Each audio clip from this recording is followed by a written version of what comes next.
అనాథ ఆశ్రమం అంటే ఎలా ఉంటుంది? అమ్మా నాన్నలు లేని పిల్లలు ఒకచోటే ఉంటారు. వాళ్ళ బాగోగులు చూసుకోవడానికి వార్డెన్లు ఉంటారు. తల్లి తండ్రి దైవం అన్నీ వార్డెనే అని అనుకుంటారు ఆ అనాథ పిల్లలు.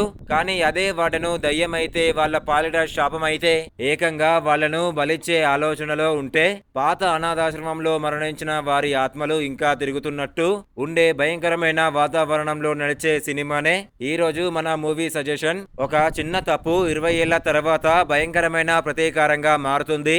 ఆ మూవీ పేరే the queen of black magic. ఈ డేంజరస్ హారర్ మూవీ ఏ ఓటీటీలో స్ట్రీమింగ్ అవుతుంది, స్టోరీ ఏంటి అనే వివరాలకి వెళ్లే ముందు ప్లీజ్ ఒక లైక్ చేసి సబ్స్క్రైబ్ చేసుకోండి భయ్యా. Thank you. హనీఫ్ అతని భార్య నదియా ముగ్గురు పిల్లలతో కలిసి తన చిన్ననాటి అనాథాశ్రమానికి వెళ్తాడు. ఆ ఆశ్రమాన్ని నడిపిన వృద్ధుడు బండి తీవ్ర అనారోగ్యంతో మరణాశపై ఉన్నాడు.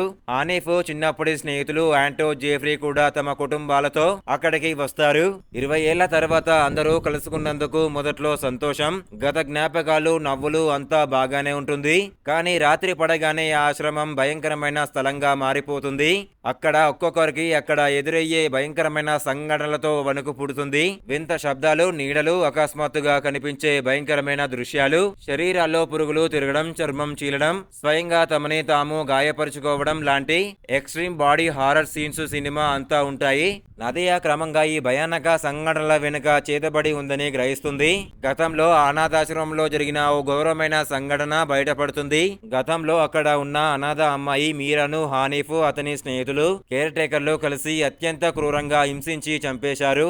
ఆమెను ఒక గదిలో బంధించి శారీరకంగా, మానసికంగా భయంకరంగా హింసించి చంపేస్తారు. మీరా చనిపోయే ముందు ఆశ్రమం వెనుక ఉన్న దట్టమైన అడవిలోకి వెళ్లి బ్లాక్ మ్యాజిక్ విద్యలను నేర్చుకుంటుంది.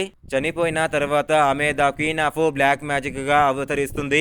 తనను హింసించిన వారందరినీ ఒక్కొక్కరిని భయంకరమైన రీతిలో శిక్షించడం మొదలు పెడుతుంది.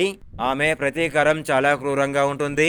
హనీఫ్ తన భార్య పిల్లలను రక్షించుకోవడానికి ప్రాణాలు పణంగా పెట్టి ఎలా పోరాడాడు, ఆ భయంకరమైన శక్తిని ఎలా ఎదుర్కొన్నాడు, చివరికి ఏమైంది అనేది ఉత్కంఠభరితమైన క్లైమాక్స్. ఈ మూవీ నెట్ఫ్లిక్స్, అమెజాన్ ప్రైమ్ లో స్ట్రీమింగ్ అవుతుంది. ఇలాంటి బెస్ట్ హారర్ మూవీ రివ్యూస్ కావాలనుకుంటే ప్లీజ్ ఒక లైక్ చేసి సబ్స్క్రైబ్ చేసుకోండి. మన వాట్సాప్ గ్రూప్ లో జాయిన్ అవ్వండి. Thank you.